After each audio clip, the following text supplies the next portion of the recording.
بسم اللہ الرحمن الرحیم۔ الصلاۃ والسلام علیک یا رسول اللہ وعلی آلک وصحابک یا حبیب اللہ۔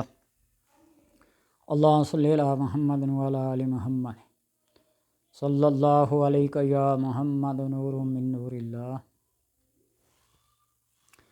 بعض دفعہ انسان کو کسی کام کی بہت ایمرجنسی، بہت جلدی اور عجلت ہوتی ہے، اتفاقی یا حادثاتی طور پر کوئی ایسی مصیبت، کوئی ایسی تکلیف، کوئی ایسی پریشانی عام پڑتی ہے کہ اس کا فی الفور تدارک ہونا بہت ضروری ہے، یا کوئی ایسی حاجت جو اچانک عام پہنچی ہو تو اس کے لیے یہ وظیفہ انتہائی مجرب اور کئی دفعہ کا آزمایا ہوا ہے۔ انسان جب بھی کسی حاجت کو پورا کرنے کے لیے، مشکل پریشانی کو ٹالنے کے لیے پریشان ہو جائے تو عصر کے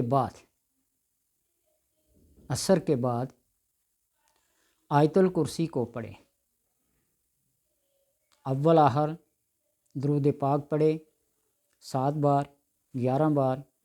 19 بار، 27 بار، جتنی اس کی توفیق اور ہمت ہے اور جتنی رب نے اس کو استطاعت دی ہے پڑھنے کی، یہ پڑھ کر آیت الکرسی کو 13 بار پڑھے، 13 بار آیت الکرسی کو پڑھے، اور آیت الکرسی 13 بار پڑھنے کے بعد پھر درود پاک کو پڑھے۔ جتنی مرتبہ شروع میں پڑھا ہے اتنی ہی مرتبہ آیت الکرسی کے بعد پڑھے، انشاءاللہ تبارک و تعالی فی الفور اس کی حاجت پوری ہوگی، یا اس کے اسباب نظر آنا شروع ہو جائیں گے، یا وہ مصیبت تکلیف جو ہوئی وہ سر سے ٹل جائے گی۔ قرآن پاک کی کسی بھی آیت کو، کسی بھی لفظ کو، کسی بھی صورت کو آپ جب اللہ تبارک و تعالیٰ سے اس کامل یقین کے ساتھ، جس طرح رب کا فرمان ہے کہ میں بندے کے حسن ظن گمان کے پاس رہتا ہوں، اس کے خیال کے پاس رہتا ہوں، وہ جس طرح مجھے گمان کرتا ہے میں اسی طرح اس سے پیش آتا ہوں، تو وہ احکم الحاکمین ہے، شہنشاہ ہے، اس لیے اس کے سامنے مانگتے ہوئے دل میں ذرا بھر بھی کوئی شک و شبہ، کوئی ڈاؤٹ نہیں ہونا چاہیے، اس لیے کہ اس احکم الحاکمین کے سامنے آپ کھڑے ہیں، مانگ رہے ہیں، تو وہ بغیر دامن بھرے، بغیر آپ کی دعا کو قبول کیے، بغیر آپ کی پریشانی کے دور کیے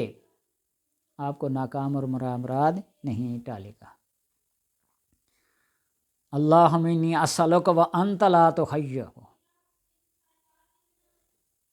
اے اللہ میں تجھ سے سوال کرتا ہوں، انت لا تخیب، تو ناکام اور مراد نہیں لوٹاتا، باسمائک الحسنی، جو تیرے پاکیزہ ناموں کے ساتھ، بہترین اور سونے ناموں کے ساتھ تجھے پکارتا ہے، المستعین المہیمن الکبیر المتعال، وہ تجھے مستعان کہتا ہے، مہیمن کہتا ہے، متعال کہتا ہے، جبار کہتا ہے، قہار کہتا ہے، جتنے بھی اسماء حسنی ہیں وہ تیری بارگاہ میں پیش کرتا ہے تو اس کو ناکام اور نامراد نہیں لوٹاتا، یہ رب کی صفت ہے۔ تو اس لیے آیت الکرسی کو 13 بار اول آخر درود پاک کے ساتھ پڑھیں، انشاءاللہ تبارک و تعالی آپ کی حاجت پوری ہوگی۔ انسان کسی ایک عمل کا اگر وہ عامل ہو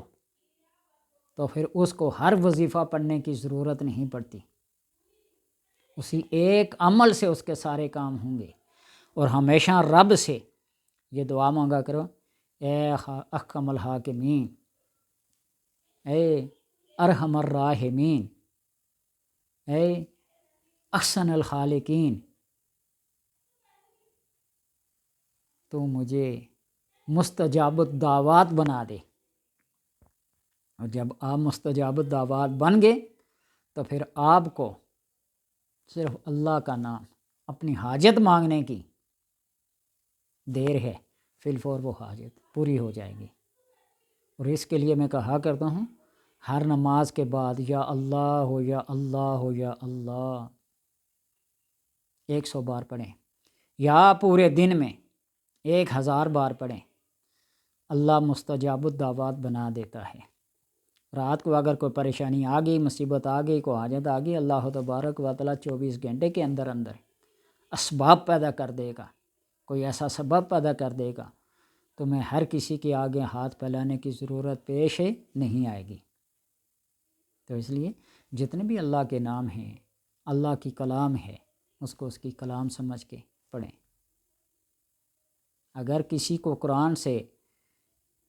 عشق ہے، محبت ہے، تو اس کو پڑھنا نہیں آتا تو وہ کھول کر اس کو کم سے کم ان سطور پہ انگل پھیرتا جائے،